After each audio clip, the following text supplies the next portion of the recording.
botën perëndimore me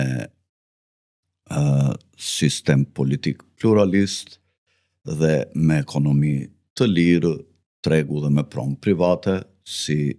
bazë dhe superstruktura me pluralizëm,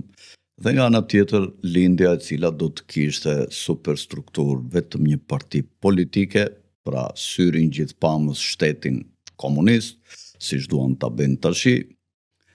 dhe qëllimi ishte të shikonin në një eksperiment të madh se si do të jetonin njerëzit në dominimin e Big Brotherit, të syrit gjithpamës, pa fe, pa besim, pa pronë, vetëm me një pagë në survejimin e shërbimeve sekrete të çdo vendi dhe në diktaturën e shprehjes së mendimeve, pra liria e fjalës nuk ishte e mundur.